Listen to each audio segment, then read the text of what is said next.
तर काहीच काल अचानक या दादाचा रंगीत रोप वर अटकला आणि तो कसा अटकला ते तुम्हाला मी सगळं समोर सांगतो, तोपर्यंत तुम्ही आपल्याला फॉलो करून ठेवा. तर कशा आहात यवतमाळकर, मी तुमचा आधी 30 ब्लॉग सिरीजचा आज आहे आपला 21वा दिवस. इकडे आज माझी कॉलेज पढायची इच्छा होती, पण देवाने आज माझी गोष्ट जास्त सिरियस घेतली तर सुरुवात बोर्डापासूनच केली.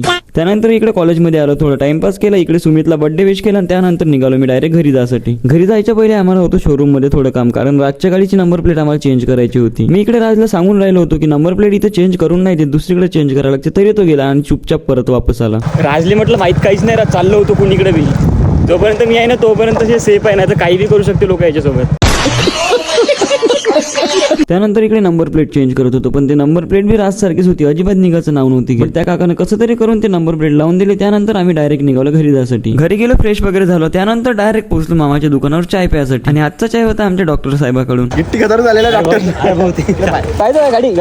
डॉक्टरचा ऍक्सिडेंट होता आज वाजून गेला, नाही तर ऍक्सिडेंट झाला असता तर दुसऱ्याचं ऑपरेशन करणाऱ्या डॉक्टरचा स्वतःच ऑपरेशन झालं असतं. हा तेच आता जे तुम्ही ऐकलं.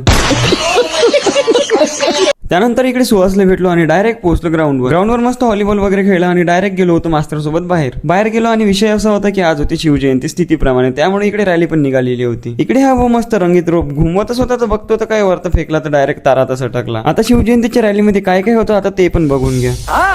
भिगड्या डोंगरच राहणार, चाकर शिवबाच होणार.